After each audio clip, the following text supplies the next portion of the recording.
trip? What was that trip about? So the trip was obviously I did it last year, but we go international. We have camps. We did camps all across Europe, but this year we did it all across. Uh, we did one in Shanghai, China, and we had a big one in Tokyo, and that's what Flex works.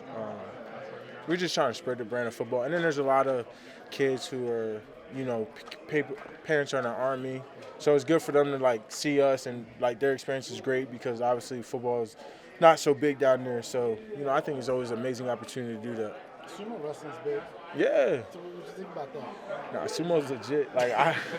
So at first I was like, man, I'm gonna do that. Like I'm gonna hop in there, and so they have tiers, and the tier that I had was like, you could put it like as if he was like in like the kid was 17 at the still, so he's a high schooler really, and there's like tiers like so there's black belts and the white belts, and I could show you a video of the white belts, and they're completely different. So it's imagine a zero tech and a center doing in the Oklahoma drill every play without pads, and it's like so violent.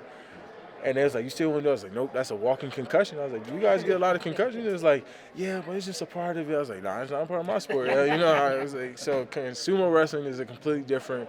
Their techniques, their style is so mind-boggling. Like they tried to show me a couple things, and I just failed completely. Very challenging. Had my legs shaking, and I was like, man, I need to do more legs. They do legs every day.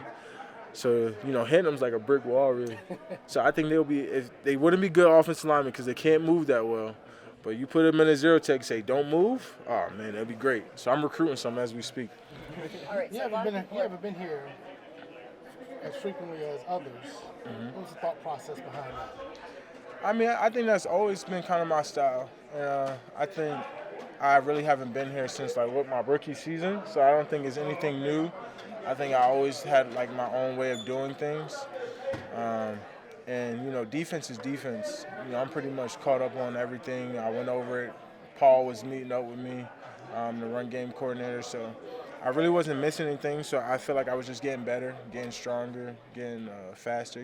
Just doing my things and what Micah does in the off season, wrestle sumos. So I just have fun. But a lot of people are obviously, there's talking points about the fact that you do have a new defensive coordinator here, and the value of just in terms of leadership too, getting around the young guys. What's your pushback on that?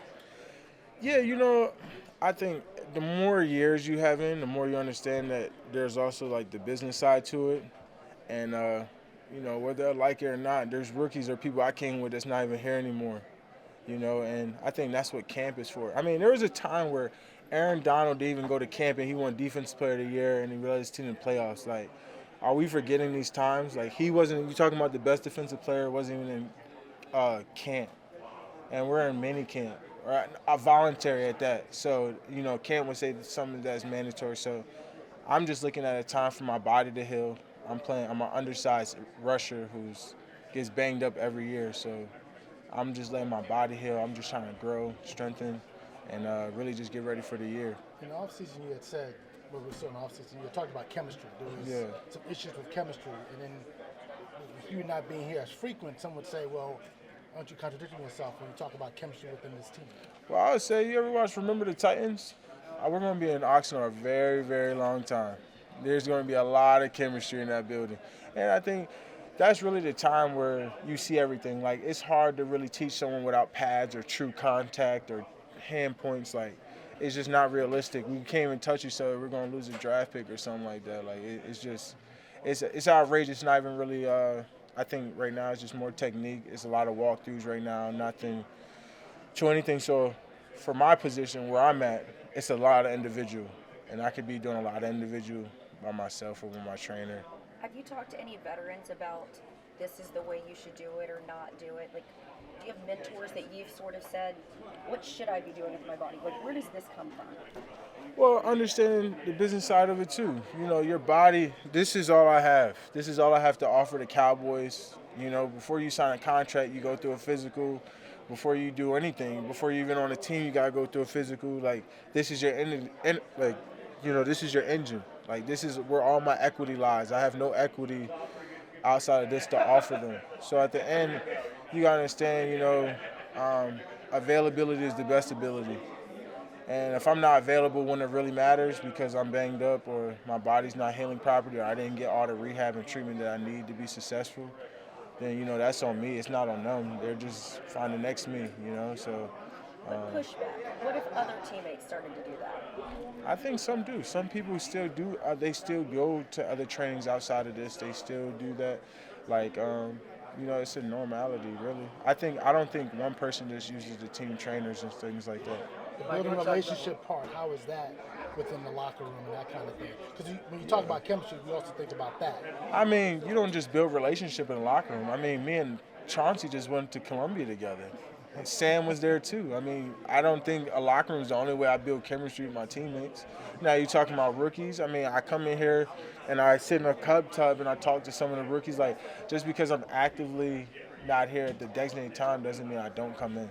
Micah, you talked about the business side with CD handling his business. You had him on your podcast and you guys talked about it. Just how do you kind of view his situation and everything? Oh, I mean, CD about to hit the brink truck. He about to get his, you know. But I can't think of someone more deserving. You talking about hand in hand, I think CD's, you know, the best receiver in the league. If not, if you ever want to argue a top three, but in my eyes, seeing his mindset, how he comes every day, I think he deserves every penny. So I'm going to be super excited for him for whatever his contract lays out. But it's going to be a nice contract for sure. And If that's you were what that if makes you were his respect. agent, what would you pay him? More or less than Justin Jefferson? Oh, I mean, if I'm his agent, CD's getting about 36. But I'm not his agent. I don't think, you know, numbers aside, I don't know obviously what goes on, what's the combative arguments on who or whatever it is that may be. But, I mean, if Jefferson said it, I think you could argue that CD's better, however you want to put it. But CD should be right there with him. But as So you is the see, Brinks truck, is you the guys Brinks truck respect. coming for you? I mean, one day, time will tell. You know, I can't really put a timetable on mine.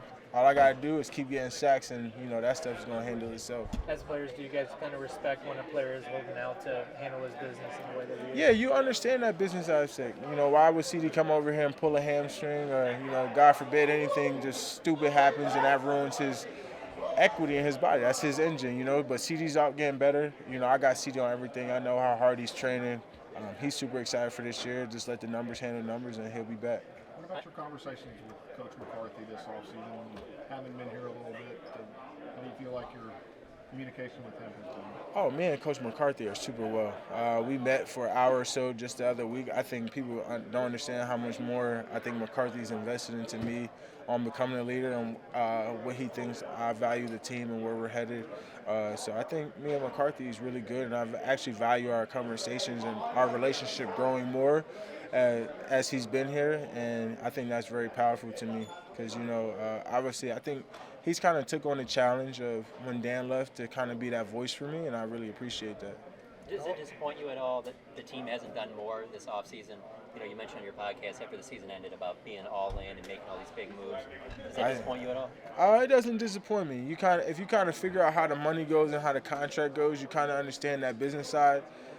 I think CD takes up the value of 2 or 3 players. You know, you're talking about $30+ million a year. That's, you know, 2 or 3 guys. So, you know, if you do that, how can you afford to pay CD Lamb? You know, and you know that goes on for other guys potentially. So, I think the mindset I have is we have 7 All-Pros, or, you know, however the count may be. It might be more, it might be less, or we got at least 3 guys that I know can be All-Pro. I think Ferguson could be an All-Pro guy.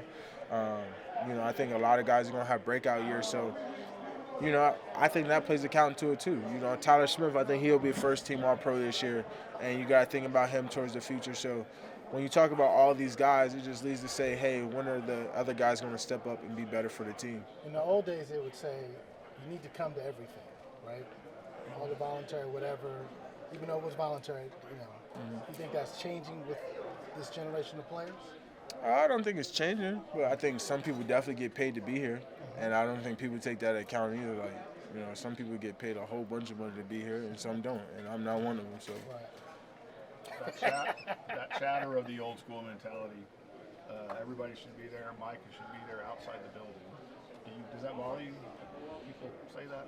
I mean, people say things about the podcast, and I'm a president. How that look? You know, people always got a perspective. Let people have a perspective. You guys have your perspective of how the team building, and I have my perspective how it's building. You guys have perspectives of who we should sign. I have perspectives of who we should sign. Everyone's due to their own perspective, whether we like it or not. So, shout out to freedom of speech. You Do you talked think you about need a how poker much. face a little bit more, especially during the draft? Do you think you need a poker face? Nah, I don't need a poker face. You know, I like what we're doing. I would say that. You know, I think just being out here today, I definitely think people are going to be very, I think, surprised how good we really are. You talked about the way your body feels, and you know you get beat up during the season. Are you back now to feeling 100%? And if so, when did you get to that point? How long did it take you after the season? Bro, it really takes me months to really get back. You know, it takes me months to even hit the field. Like, I don't hit the field until May. Like, I really take time to build my ligaments back up, get a lot of PT, do a lot of muscle endurance things to get my muscles back. You got to train your muscles to get back. Working properly and fluently if you know anything about training. So I don't really hit the field until about May, June anyway. What's your Weight-wise, are early you the same as last year? Is that the goal? Weight-wise, are you trying to be the same as you were? Yeah, I don't think I should pass 250. I'm super explosive. I think I was way stronger. I think I've, showed a lot of things that people thought I couldn't do. And I think people will even be more surprised this year. What are your early impressions of Mike Zimmer? Honestly, man, me and Zim probably said a total of 20 words to each other. Oh, Yeah, he's a very quiet person, and all I keep hearing from the coaches is like, Zim likes it this way. I was like, well, I like it this way, so I can't wait to have my true sit down with him. I think it'll be pretty cool because obviously old school mindset, old school mentality. But I think he has a lot of great players, but he ain't never had a Micah before, so it'll be fun, and I think it's gonna be unique. There's a lot of similarities on things, how he used me with how Dan used me in the system, but he has more tweaks in terms of how he's going to set things up. And also, there's some things that I got to get used to, too. It's going to be a compromisable relationship. There's going to be things he's like, I'm not going to give on, I don't give on. That's a part of the whole regime, It's going to be an interesting camp. Yeah, it will. Long camp. A long camp. Long camp. We're down there till the 24th. It's going to be a full month this time. And it's not going to be that 2-3 weeks. It's going to be Longer. You got a scrimmage with the Rams. it's going to be a very long camp.